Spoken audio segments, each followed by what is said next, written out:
Hello, Radhe Radhe, जय श्री कृष्णा। कैसे हैं आप सब? कान्हा जी की कृपा से आप सब ठीक होंगे, मैं भी ठीक हूँ। तो आज मैं आपको दिखाने वाली हूँ कि आप जैसे बाहर जाते हैं ना, तो कन्हैया को अपने साथ ले जा सकते हैं या घर में ही उनकी सेवा आप कर सकते हैं। तो यही वीडियो होने वाली है कि आप, कोई लोग तो अपने साथ ले जाते हैं कन्हैया को ना, और कोई घर में ही छोड़ के जाते हैं। तो मेरा मानना भी यही है कि कन्हैया को जब भी आप बाहर घूमने कहीं भी जाएं तो उनकी सेवा घर में ही उनका इंतज़ाम करके जाए, है ना। वही वीडियो में आज आपको बताने वाली हूँ कि आप कैसे कर सकते हैं।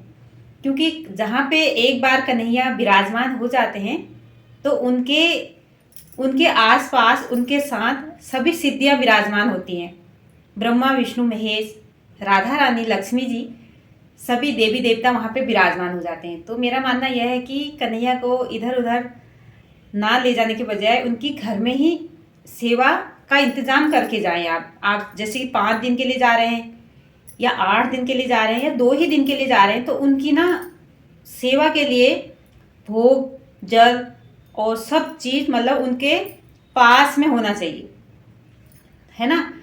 तो जैसे आप बाहर ले जाते हैं कन्हैया को ना, चलो आप जैसे आपके पास गाड़ी है तो उनके लिए स्पेशल सीट है कन्हैया के लिए, है ना।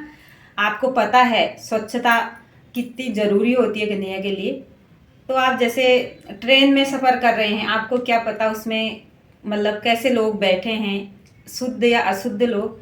तो इस वजह से कन्हैया की सेवा बाहर ले जाने के बजाय आप उनको घर में ही सेवा करके जाएं उनकी, और उनको मतलब किसी चीज़ की ज़रूरत ना हो, इस हिसाब से उनके पास आप भोग जल रख के जाएं। और भोग भी ऐसा रख के जाएं जो खराब ना हो, है ना। क्योंकि आप 2 दिन के लिए जा रहे हैं तो आप कोई फ्रूट ना रखें, जैसे कि फ्रूट में मक्खियाँ लग जाएं, कीड़े लग जाएं, तो ऐसे भोग ना रखें।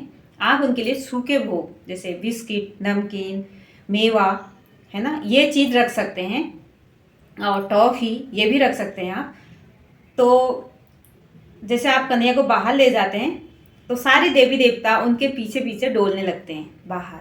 तो एक बार आपके घर में कन्हैया विराजमान हुए, सारी सिद्धियाँ आपके घर में आई, देवी देवता ब्रह्मा विष्णु महेश लक्ष्मी माता, तो फिर वो आप बाहर ले जाते हैं, वो भी बाहर को चले जाते हैं। तो इस वजह से कि कन्हैया को घर में ही विराजमान करें। और ये भी ना, कोई अब अपना अपना मानना होता है, कोई कन्हैया को उस कमरे में ले जाता है, कोई उस कमरे में ले जाता है, कोई अपने बेड में बैठा देता है। कन्हैया के लिए बेड भी अलग होना चाहिए। अगर आप बेड में बैठा रहे हो जिसमें आप सोते हो, खाते हो, बैठते हो, उसमें उनको ना बैठाएं कन्हैया की कोई भी चीज़, ये ध्यान रखना चाहिए। और नहीं तो उनको मंदिर में ही विराजमान करें और उनकी सेवा वहीं पर, जैसे उनको पंखा ठंडा, मतलब आप पंखे के लिए ले जाते हैं कोई लोग अपने अपने कमरों में। तो अपना अपना मानना होता है, अपने अपने भाव होते हैं। तो मैं तो उनकी सेवा मंदिर में से मैं उनको कहीं नहीं ले जाती हूँ। जहाँ पे एक बार विराजमान हो जाते हैं वो, वहीं पे उनको सेवा देनी चाहिए। तो अपने अपने भाव हैं, जिसको जैसा अच्छा लगता है वो वैसा करता है। तो चलिए मैं आपको वीडियो बना के दिखाती हूँ कि आप कैसे घर में कन्हैया का सेवा कर सकते हैं। हाँ, एक दूसरी बात यह है कि अगर जैसे आपके आस पड़ोस कोई भक्ति वाला है ना, तो आप उनको भी दे सकते हैं। अगर वो भक्ति करना चाहते हैं कन्हैया की पूर्णतया, तब देना चाहिए उनको भी। अगर उनको भारीपन लगे, ये क्या मतलब सुबह सुबह उठना पड़ा, इनको भोग बनाना पड़ा है, तो ऐसे पड़ोसियों को भी कन्हैया को ना दे के जाएं।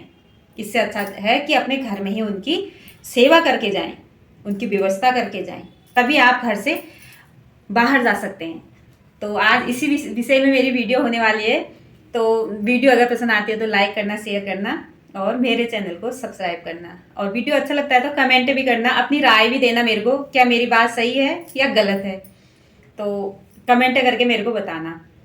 तो आज देखिए मैंने गोपी चंदन से तिलक भी लगा रखा है। आजकल मैं ये वाला तिलक लगा रही हूँ। कैसा लगा ये वाला तिलक बताना। कभी मैं वो वाला तिलक लगा लेती हूँ जैसे 2 डंडे ऊपर को खड़े रहते हैं ना, वो भी अच्छा लगता है मेरे को। और कभी कभी मैं ये वाला तिलक लगा, ये ज़्यादा अच्छा लगता है। तो ये देखिए, यहाँ पे मैंने कन्हैया को विराजमान कर लिया है।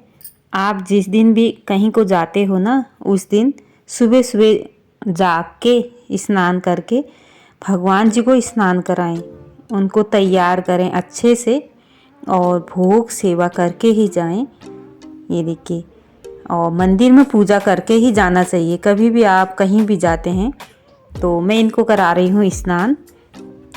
ये देखिए एक पात्र में, और मैंने दिया जला लिया है और साथ में मैंने गौ माता को विराजमान कर लिया है और तुलसी माता को विराजमान कर लिया है। ये देखिए अब हम अच्छे से भगवान जी को स्नान कराएंगे और फिर हम कराएंगे इत्र से मालिश और उनको अच्छे से उनको पोशाक धारण करा के जाएं और श्रृंगार करके जाएं। और ये देखिए मैं इत्र की मालिश कर रही हूँ। और ये ध्यान रखें कि गर्मियों में उनको कॉटन के वस्त्र पहना के जाएं, और अगर आप जाड़ों में जाते हो तो तब आप वुलन की ड्रेस उनको पहना के जाएं ताकि उनको ठंडा ना लगे ना जाड़ों में, और आजकल उनको गर्मी ना लगे, इसका ध्यान रख के जाएं।